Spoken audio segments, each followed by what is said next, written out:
Good morning, Eastern Oregon, and welcome to this February the 24th version of AM Live on EOA, your connection to Eastern Oregon.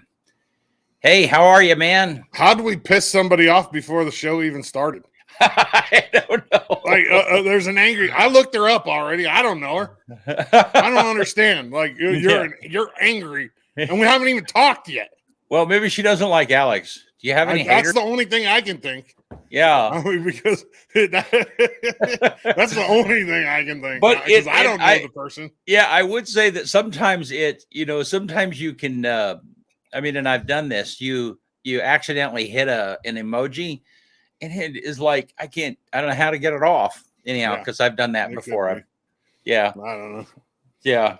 So anyhow, good morning, man. How are you? Yeah, Cody says I know people like that. Yeah, apparently I do too now. I haven't even said a word and they're already blasting off the anger button. Yeah. Oh goodness, I'm good. Yeah. Russia attacked Ukraine last night. I know. Yeah. I read a thing where they're trying to take over Chernobyl right now. Isn't that place abandoned? Yeah, I'm sure that Ukraine would be happy to give that to them. Why are they trying? Why are they even trying? Yeah, you can. I did see a thing recently on that where you can go into that area. I mean, like workers go into that area, but only for they have to wear clothing, special clothing, and for 2 weeks at a time. I mean, there's a limited amount of time, and I still don't. You can't still go to the core area. I mean, I think they have built a containment unit. Why would you want to? Well, if there's any chance of getting radiation from it, yeah. Why would you even want to? Yeah. Well, hey, and I didn't tell you, but so this coming Tuesday, I have a friend who was actually a missionary in Ukraine for, I don't know, 10 or 12 years. And anyhow, he's going to be with us. Is he there right now? No, he actually is in Wyoming. It'd be a lot cooler if he was there right now. Yes, it would be. But he might have some people that we could connect to. But anyhow, I just thought it would be kind of interesting. I mean, and if we can think of, and the viewers too, if you can think of anyone locally here who has, kind of an understanding of Russia and Ukraine. I'm having trouble with that word this morning. Anyhow, so it'll be kind of interesting. Great guy. And he grew up, Bob Skinner is his name. He actually grew up in John Day. And so he's an Eastern Oregon kid, played football. I think he played football at Boise State. So anyhow, so, yeah. Was that you, BC? That was me. Yeah, look at that. Look at that weather, man. It's total BS. You're angry at the weather. It got all the way up to the mid 50s last week. And then now we're this. I get up, I look outside, I'm like, oh no. Who do you get mad at? I don't get mad at anybody. I know. It just frustrates the crap out of me. Yeah. I just wish it would just be more, predictable. Uh-huh. Okay, we're going to have snow until February 27th. Okay. Right. And then we move on. We can get going with spring sports and do some fun stuff. Mm-hmm. Speaking of sports, EOU men's basketball lost a nail biter last night. They're done. Their season's over. They were up. They were up by 1 with about 20-something seconds left. We turned the ball over. LC State gets the ball, goes down, hits a shot. We have 11 seconds. We took it down. Philip Malatar, our best player, first team all conference. I mean, arguably the player of the year in the CCC, takes the game winner at about 15 feet, and we missed it. And we go home. Season's over. Women's basketball, though, the night before, handled Warner Pack at home, and they'll play in the semifinals on Saturday at Southern. Wow. And we have a play-in game for – let me look real fast, but the girls' basketball team has a home playoff game coming up. It's a play-in game. For LHS? Yeah, the boys team will make the playoffs, but the girls are going to have a play-in game, and I just saw it. Let me pull it up real fast. My internet's going a little bit slow. They'll host Valley Catholic this Saturday in a play-in game, which is at 3 p.m. up at okay. Yeah. And that'll be here on EOA too. Yo, Tyler, you had lunch with Chris Thew. I love Chris Thew. He's a good dude, man. Chris Thew is the head athletic director at EOU. And so they were in Lewiston yesterday, so he had lunch with Tyler. It's awesome. Head athletic director at EOU? Chris Thew is, yeah. And he had lunch yesterday with Tyler. I know, but I thought the athletic director at EOU athletic trainer, not athletic Okay, director. thank you. Yeah, okay, so. Head athletic trainer, yeah. No, the athletic director is Angie. Yeah. Okay, well, cool. And then Brody McMillan signed with EOU the other day. Yeah. We did a little thing on that. And BC, I'm stuck on black and white right now. I love black and white pictures. I don't know why. Like, I'm just kind of stuck on. So that's Gabe Shuckle and Nathan Reed, who are seniors on the 2019 state championship team, and both play for EOU now. And they were there for Brody's signing. Brody's 2 years younger than them. So, and then there's other guys in that class that still play at EOU that just weren't there. Blaine Shaw, Parker Robinson. Very cool. Yeah, we got a good, solid group of LeGrand kids playing at EOU. I love it. Yeah. And we got a couple wrestlers coming to EOU to wrestle too next year. So that's good. Yeah, it makes it easy for me. Yeah. Because I already know them. Because you know those guys. Yeah. Makes life a little easier.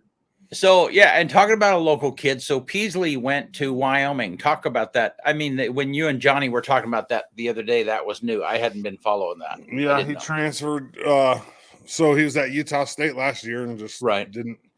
The Arkansas State coach who came in to take over Utah State brought his senior quarterback with him, and his senior quarterback became the starter. And then Peasley got hurt.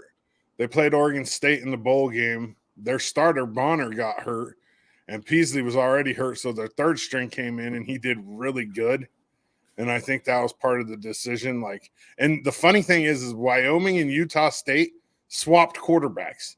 The Wyoming quarterback transferred to Utah State, and Peasley transferred to Wyoming. It's so weird. Right. So then the quarterback that had been at Utah State, did he graduate? And Bonner, so that would have left an open spot. Okay. But the third string quarterback did really well, and he's younger. And Peasley still has 3 years of eligibility. So, yeah. I mean, even though he's a senior, this is his senior year. Right. He's got 3 years of eligibility. We see that all the time now, though. So well, and part of it because there was COVID. They all added of it a year because of COVID. Yeah. I mean, you 3 years ago you wouldn't have seen a senior that was a freshman eligibility wise. So then does this? I mean, is it pretty assured then that Peasley will play QB? I would think, but nothing's ever for sure. He has to earn it. Yeah. Huh. I mean, there's. I would think. I mean, I don't know. I haven't really seen Wyoming because nobody paid attention to them because we don't have any ties to them, but we do now. So right. Yeah. Now we'll kind of. I asked his dad. We were at where were we? Oh, we were over in Baker at basketball, and I asked his dad. I was like, "You gonna throw away all your Utah State stuff or take it to Goodwill?" And he's like, "No." He's like, "You forget?" And I said, "What do you mean?" He goes, "Andrew's girlfriend does gymnastics for Utah State still." He's like, "I got to keep a couple things like in case I show up to support her. Like, I can't give it all to Goodwill." But he had a Wyoming hat on. Arnie did. Yeah. So. And there's there's a younger Peasley too. Is he? He's a junior, I think, this year. At maybe LHS. Sophomore. Yeah.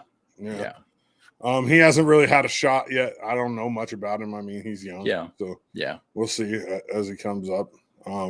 He's got big boots to fill, though. His brother is, arguably one of the most athletic kids ever at LHS. I mean, yeah. Andrew was dunking in 6th grade, BC. I only ever seen one other person do that from LeGrand. Huh. Wow. 6th grade? Yeah, that's 12. That's like 12 years old. No, I know. Yeah, that's crazy.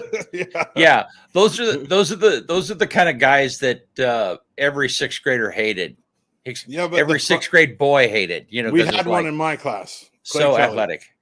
And the funny thing is okay, yeah, you're that much better than people in 6th grade, but by the time our senior year came or junior, we all caught up to him. I was 4 inches taller than him by the time we graduated high school. You know what I mean? And he, so like he just hit puberty really early. He was like 6'1" in 6th grade and had man muscle and could dunk. You know what I mean? Right. So I think that's one of those where you see those memes, where they talk about like everybody growing at different times. So like if you're not the best player on your team when you're 11, you might be when you're 13. Right. You know what I mean? Point. Yeah. So it's like you can't put all your eggs in one basket. You got to assume, like I was a late bloomer. I didn't grow. So my freshman year, I was 5'9". And then by the end of my sophomore year, I was like 6'2", 6'3".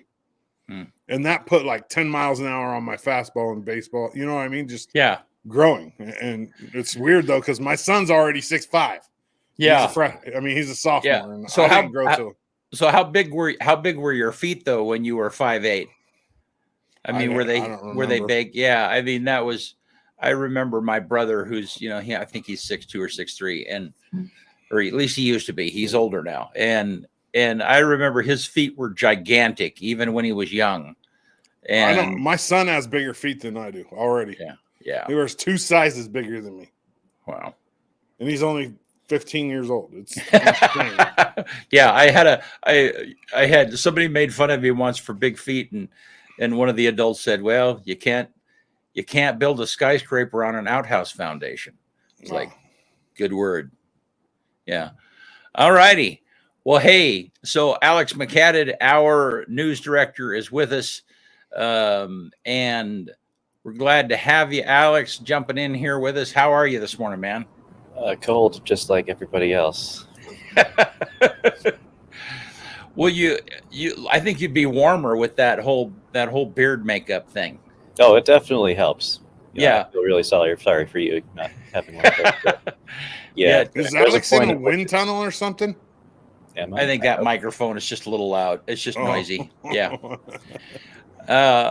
So yeah, it's funny. Tanya works up at the hospital, and of course everybody, they wear masks and so on and so forth. And she got out of her car yesterday morning, and put the mask on before she ever got in because she wanted the warmth. It was I did that at EOU the other day.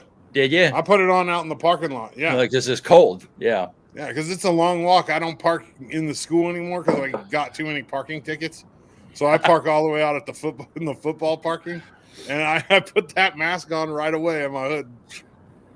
So what does EOU do when you get a parking ticket? I mean, how do they enforce that? It's more expensive than the parking ticket downtown. How do they enforce it though? I don't know, because I've always just went to the park. Well, the way they enforce it is they I don't know. I don't know. I just go to the parking office and say, look, I'm here working. Like, yeah, right. They've always just written it off, but I don't know how they. Tyler said he got a boot put on his car. That's how they enforce it.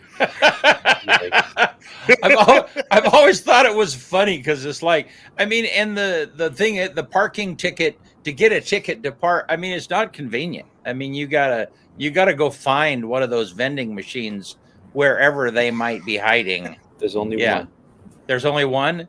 Yeah. It's next to the theater, so you have to make sure you know that first. You have to make sure you have change for it. Yeah. Well, you just park in. So if you park in tailgating or community stadium parking, it's free. Yeah. All the time. Well, that doesn't work for everybody. And so last fall, I had Carrie McQuiston, one of the candidates for governor, came to speak to a Turning Point event, and she didn't realize, there was only one place to go to pay for parking. and she didn't have enough change with her, right? So she couldn't just go to stadium parking because she was wearing heels. She was there to look professional. So right. You like, can walk in heels through stadium. You let him parking. fill you the story. really want to Let's do finish that over the gravel and stuff. It's not comfortable. You don't want to do that to somebody. So go ahead. Was that it? That was it. Or Yeah. was there more to the story? Okay. Moral to the story is that it's too far away to be convenient for anybody. Yeah. Well, I mean, I think that sounds like she's being pampered or something, because I don't think it's that far of a walk, and I don't think it's that rough of a walk. Have you done it in heels, though? Have you done it in heels is the question. I'm not a woman. I don't wear heels. Exactly. Women wear heels well, every day, a lot. I've been to the theater several times, and it is convenient. It is inconvenient to have to walk quite a distance. So, Yeah. well, so Alex, you have a new role. You have a new job, and you're gonna be moving. That's transitioning. Why don't you tell us about what's up? Yeah, so at Eastern Oregon University, I studied public administration because I was really fascinated by state and local government, and I always really wanted to have a role in that kind of world. For a long time, I was the executive director of Blue Mountain Translated District, one of our local special districts. So now I'm going to be moving to Lebanon, Oregon, to serve as the city recorder of the city of Sotaville. City recorder in this particular city. The names recorder versus manager is usually pretty semantic a lot of the times when it's used, but basically I'm going to be the chief administrative officer of this city, a small town called Sotaville. So it's about 300 people there. The city is less than 200 acres altogether. Lots of interesting history in this town. It was a big town way back in the day between the 1840s and the 1880s, and then there was a fire that kind of destroyed the whole downtown, so they weren't able to rebuild it at all. So it's been pretty small, probably about a few hundred people since the 1880s, but they love it there, and they just kind of want to make sure that they're able to keep their town running in order. Well, very cool. And I actually looked it up on the map yesterday, and it's not far. It's not far out of Lebanon. How far? Like from the border of Lebanon to the border of Sotaville, it's probably about 5 minutes. So, yeah. So like from here to Embler, maybe less. Yeah. So, well, very cool. Yeah. Well, and I know. I mean, I know that you're very interested in government and how it functions. You're going to be closer to Salem, Yes. which you're excited about that. So a lot of these things people like, it's the opposite of excitement. It is like, I want to get away from the political stuff as much as possible. But I mean, that's something you've always enjoyed, I guess. Huh? Yeah, it is something I've always enjoyed, and I've always enjoyed public administration versus political science, specifically because public administration teaches you the nuts and bolts of how government gets done. Political science has a lot of theory and a lot of ideas about backroom deals and whatnot, but public administration is like you have to write a budget for a city, and that is something that I've excelled at. I actually really enjoyed the budget writing process. When I talk to other city leaders, like, budget time again, it's the worst time of year. And I'm like, what? This is fun. You're filling out spreadsheets and looking at revenue charts and talking to department heads about everything they need for the coming year. It's awesome. Like, why wouldn't you want to do that? And it's a very public, transparent process. What they teach you in political science is that the budget is the most political document of all, because people can say they want to do things when they run, but if it doesn't go in the budget, if they don't even talk about it, well, that means that their political priorities that they were giving you aren't real. The ones that they actually care about make it in that budget. So it's an interesting process. It is. And I always think it's from the president on down. Then, they say, I want to do this, or I want to, when I get elected, we're going to. And it's like, are you an idiot? Do you not know how government works? And you're right. If there's not money attached to it, it's not even going to get out of the starting blocks. And nobody has the power unilaterally, except maybe Putin at this point, to just like to decide, when something like that is going to happen. So yeah. So go ahead. Oh yeah, well, there's The local government, it's a much more democratic process than they have, like Russia. It's pretty cool to see is that in this city specifically, there are 5 elected city councilors, all, from among that 300 people. And, it's something people would probably see as a very small job, but, I think there's about $250,000 a year in their budget that they have to take care of. Their lives depend on everything here going smoothly. The city's the water provider for everybody in the community. So you need a group of people, city councilors and city staff, who are just as committed to excellence and getting things done in a small town as they would be in a bigger area. So it's really cool to be able to work with a group of people who are there really just to serve, rather than, look at, is this going to get me elected to Congress in a few years? I don't think anybody on the Sotaville City Council is planning on being the governor. But they're doing a whole lot more than a lot of people who talk about wanting to run for office. They're actually doing things for their neighbors. So that part is really cool to see. You get up close and personal with people who are there to be servants. Well, and I've always admired, I've been streaming the city or recording the city council meetings here locally for, 10 or 12 years now. And it's always entertaining to me. I mean, none of those people are paid. Certainly not enough. I mean, I think they have a stipend of like $35 a month or something, or maybe $75 a month. It's just a very small amount, but nobody gets paid enough to be motivated to vote on something one way or the other, but yet there are times people will accuse them of like, oh yeah, you're benefiting from this in some manner or not, and, regardless of whether we like them or not, they're volunteering. They're investing their own time to do something that, makes a difference. Which is unlike a lot of other government. Yeah. BC, I think that personal agenda comes into play there, though. So you can't really say that, because some people do it for their own benefit, and that's their ego. I 100% think that. Oh yeah, I mean, a lot of people do it because they're interested in running for higher office eventually.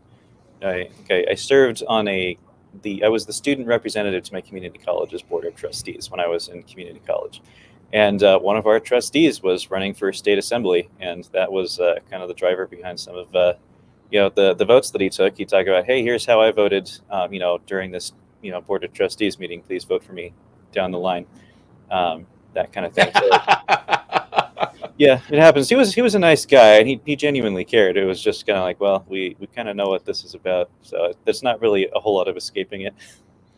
Yeah. So what do you think about what's happening in Ukraine, and how do you see the U.S. responding? I know you watch a lot of national news. You're in touch with a lot of the national scene too.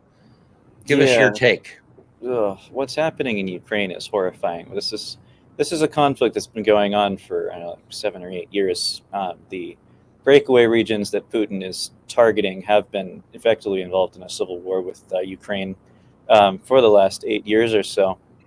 The Russians have already been there for quite some time. There's been Russian troops active and fighting against Ukrainian military. So it's just kind of the next step after all this time, is that the Russians didn't start the invasion last night. They started it 8 years ago, and this is just their big step. I don't know if they're like trying to just finish it already or whatever else it is they're trying to do.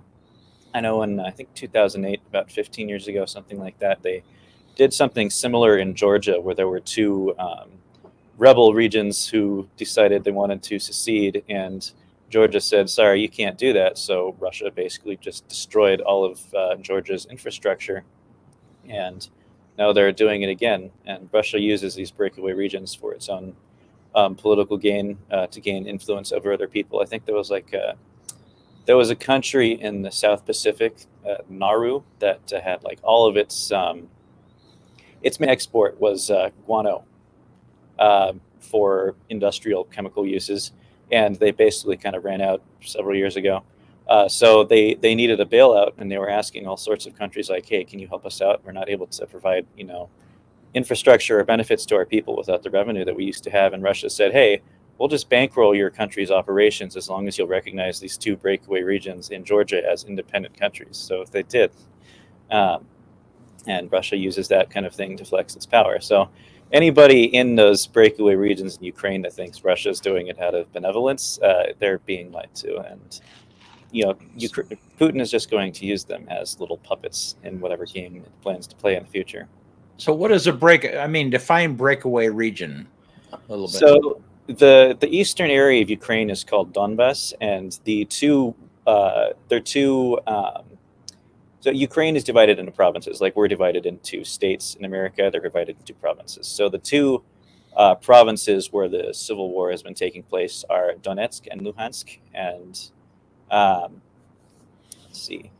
So parts of these areas have been trying to secede. It's not like the governments of these provinces didn't vote one day to leave and then left. It was just a bunch of people there who decided to start fighting with Russian backing against the government of Ukraine with the goal of leaving Ukraine. And now Putin is saying, okay, these 2 provinces are independent because they've been fighting, for 8 years. We should recognize them as independent countries, even though he's the one who's been doing the fighting. Got it.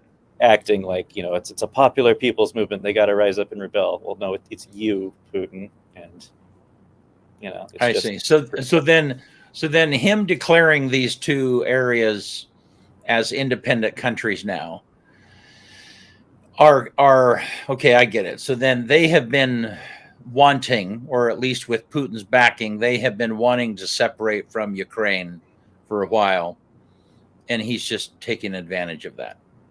Yeah. And what does he hope to gain? What does he gain? I mean, favor with somebody recognizing him, but what do you think his motivation here is at the end of the day? Well, let's see. Well, I think Winston Churchill once said, Russia is a riddle inside a mystery wrapped inside of an enigma. So it's always everybody has been questioning, what is the Russian leader really trying to do here? That is what everybody's been trying to do for the last 200 years because nobody gets it. Right. Putin wants power. He was the director of the KGB, the last one, when the Soviet Union fell. So he saw his entire empire literally collapse before his eyes, and he's still trying to flex his muscles. And it's all just about personality and power for him. He's just trying to rebuild the empire that he lost. Well, and Kyle and I had a conversation last week. I think it was offline, about what the United States' response could be, and what can they do? I just don't. Without starting World War III, it seems like the stakes are pretty high here. So there are a few things that the United States would have to do in concert with other countries. Is basically just locking Russia out of the world economy. There's something called SWIFT, which is an international consortium that handles some parts of elements of cross-border banking transactions, and knocking Russia out of the ability to be part of banking transactions across borders. The world economy is interconnected so much that if you just kick Russia out of it, that's just going to grind Russia to a halt, because there's a lot of international foreign investment that they do over there. There are other things they're doing. There are bank accounts that can be frozen. They can target Russian leaders personally, and they can target Russia at large. They can kick Russia out of their embassy. There are lots of things that can be done in concert with other countries. Just going, okay, you can't. We're going to kick out all Russian nationals, so none of you can labor over here. A lot of it is very economic. Anything else, we end up in a war, and nobody really wants to go to war right now, except Putin, apparently. So there are a lot of devastating things that can be done. The big thing that shocked a lot of people, Germany and Russia have been working to build a gas pipeline from Russia to Germany for quite some time, called the Nord Stream 2 pipeline. And for the longest time, Germany kept saying, no, we're not going to shut this pipeline down. That's not going to be on the table for a war with Ukraine. And anytime they were asked, like, no, we're not, we can't touch that. We need gas supplies to get here. And so yesterday or the day before, just kind of apropos of nothing, Germany said, you know what, this is wrong. We're shutting them down. So the pipeline is on hold, which usually there's like some buildup. Like they're going, hey, Russia, don't do that. We're going to close it down. But there wasn't any buildup this time. It surprised a lot of people because Germany was like, nope, enough's enough. We're not doing this. So if Russia wants another pipeline built into Germany, they have to get out of Ukraine. And that's a big problem for the Russians right now that they weren't expecting. Huh. Well, wow.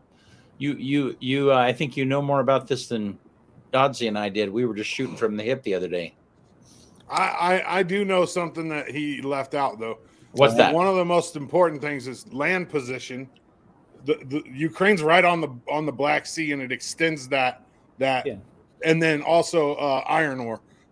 Ukraine's the third leading producer of iron ore in the world. That's a lot of money, and that could be some of the reason why Putin is. I mean, that's all I really know about it. I know that Ukraine puts out a lot of metal, a lot. Yeah, for as small as it is. Exactly, there are a lot of resources that could be mined and used to grow Russia's economy if Ukraine were suddenly to be subsumed into Russia. But yeah, it's all about power. Let's just blow it up. I don't know about that. Blow. Yeah. Yeah. Nuclear weapons are kind of a blessing and a curse because if we go to war with Russia over Ukraine, oh yeah, they're shooting some us, back, and we're going to nuke them, and then the whole planet. And then China's going to nuke somebody, and then yeah. So at the same time, anything short of nuclear weapons is like, well, yeah, what are you going to do? So we're not going to go to war with Russia because that means everybody dies, and nobody wants everybody to die. Russia still wants to win a war, but if we don't use the military, what are they going to do? So we're going to really be testing the limits of international economic sanctions on Russia right now. And we're just going to let Russia kill a bunch of innocent Ukrainians. Well, it's already happening. There are several different conversations going on today. G7 is going to meet. The European Council is going to hold an emergency meeting. The NATO is also going to hold a virtual summit too. So everybody's talking today about what needs to be done to act quickly.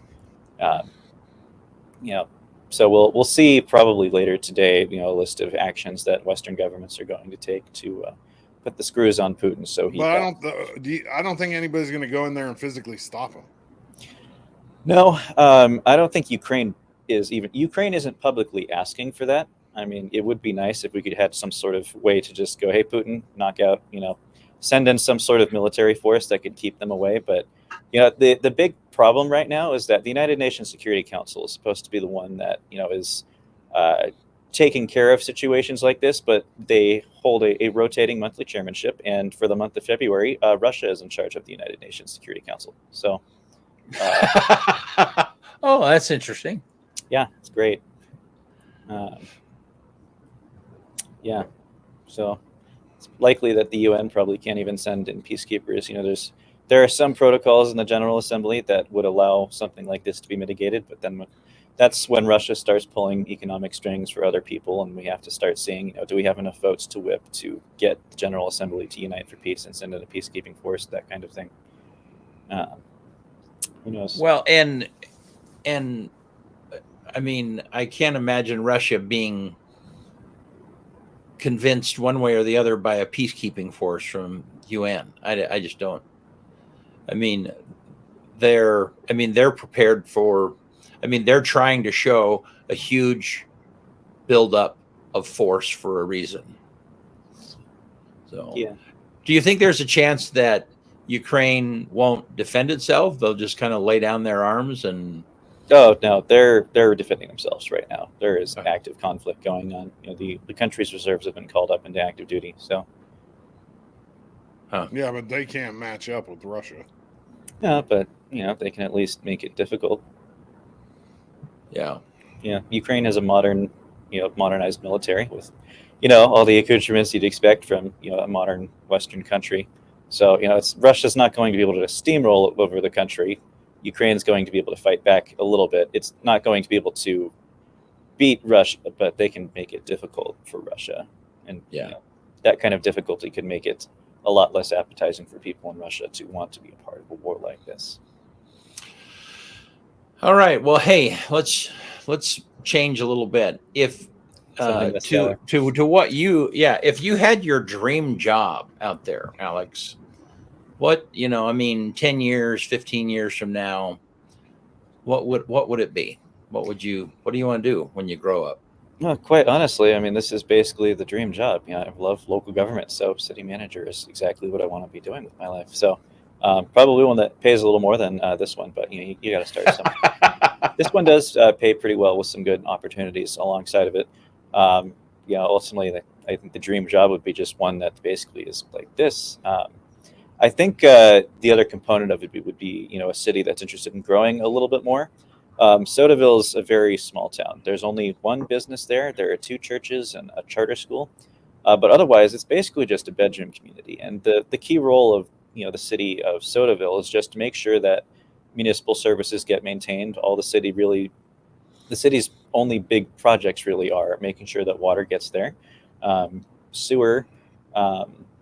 There are a few roads that officially belong to them that they maintain, and then there are a couple city parks. But other than that, they're like, it's a group of people who just want, their water to come in and their roads to not have potholes, and a couple of places for their kids to just hang out. And that's that. That's perfectly fine for a small town like this. That is a perfect thing to do and to be. It doesn't need to be the next Bend. That'd be terrible, right?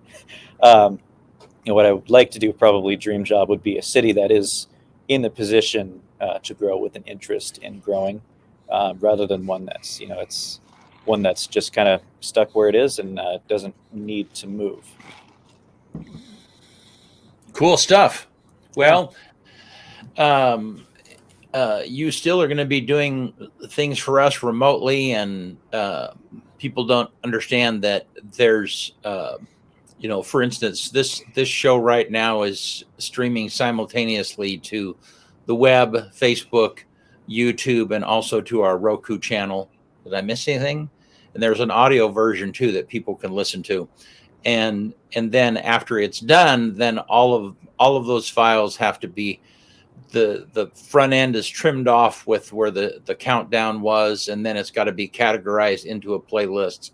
It's got to be uploaded to our YouTube channel, to our Roku channel. There's just a lot of clerical stuff that has to be done, and you're going to continue doing that and helping us. And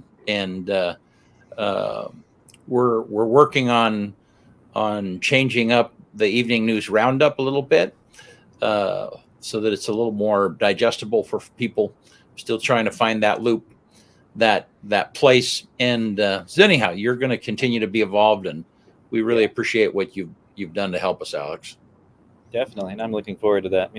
Being over there on that side of the state, gives me closer access to, meeting with important state officials, so we can do more interviews with people and, bring more information to Eastern Oregon from what's happening in the west side of the state. So that'll be cool. Yeah. And you have started a series on EOAlive where you're interviewing authors, and I would imagine, and along with that, you had your first book published. Talk about that a little bit. Me writing an email is a struggle, let alone a book. Gotcha. Well, I'll go ahead and show you the cover here really quickly.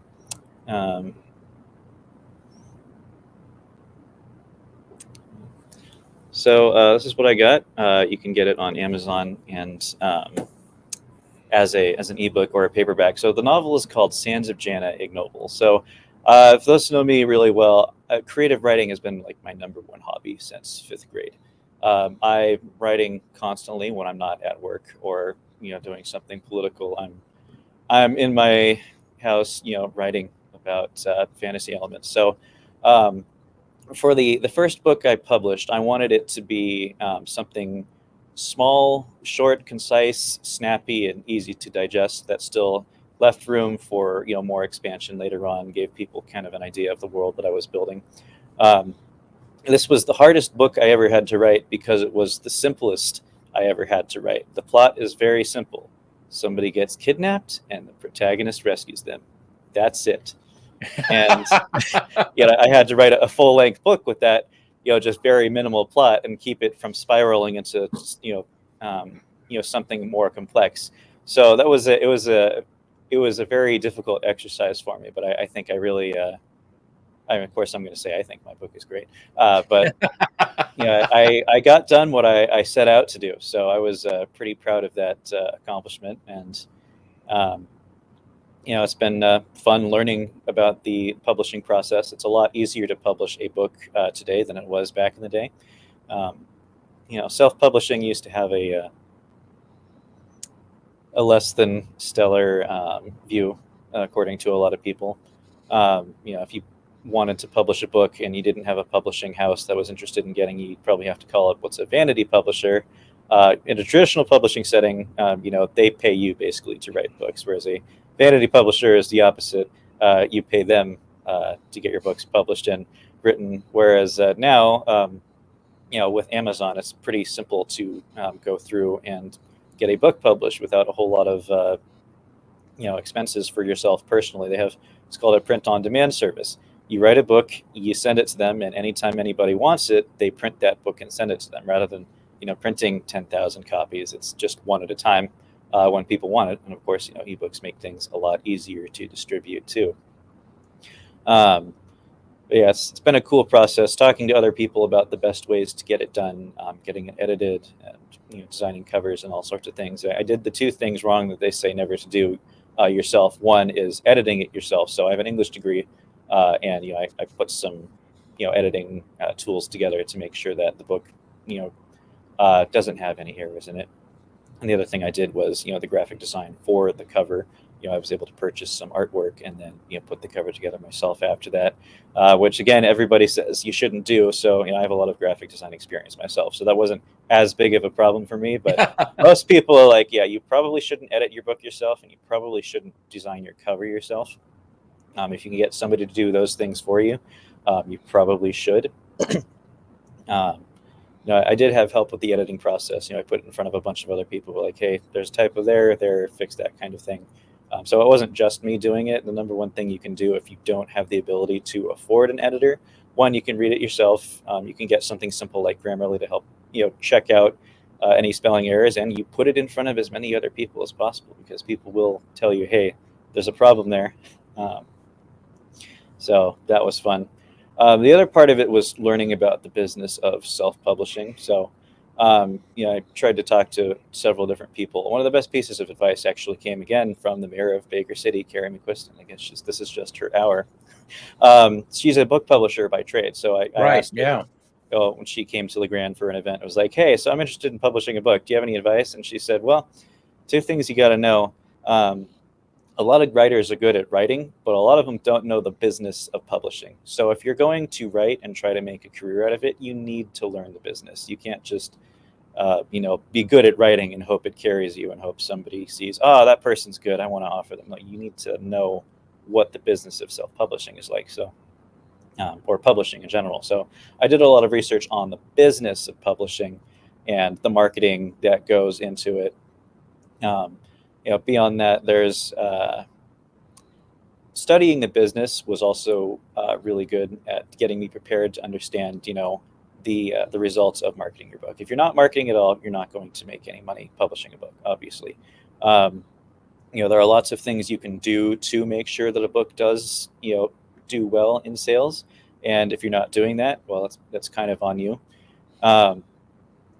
So the problem for me right now is that we're in the middle of the legislative session. Mark Twain once said, no man's property is safe when the legislature's in session. And for me, as a lobbyist, I say no man's schedule is safe when the legislature's in session. So February in Oregon is the worst time possible for a lobbyist to publish a book, which means I can't really dedicate a whole lot of time to marketing or selling it. But that's okay, because I know, my schedule's getting in the way. I can't sell 1 million copies right away. That's just how it goes. Well, cool. Well, that sounds fun. I can't even begin to relate. And so, but good job. And I like that you're learning, that you're continuing to learn, because that is so vital. So, well, Kyle, why don't are you ready to give us your stuff? We'll leave Alex here I'm ready. as we take off here. Yeah. On this day, 1868. What is today? February 24th. The first U.S. parade with floats, and it was in Mardi Gras, Mobile, Alabama, which I didn't know that's where Mardi Gras started. I didn't either. Yeah, Mobile, Alabama. 1893 on this day, the American University is chartered by an act of Congress. 1893. 1938, DuPont begins commercial production of nylon toothbrush bristles. So I don't know what you brush your teeth with before then, but it must have been uncomfortable. Well, horsehair. Yeah, well, and they didn't have toothbrushes in the UK until like 1989. You get that joke, Alex? That's why British teeth are so bad, right? I got a bunch of UK friends that live in the UK, and it's a constant. In 1989, a 150 million year old fossil egg found in Utah with an actual dinosaur embryo inside is the oldest dinosaur egg ever found in the northern hemisphere. 150 million years old.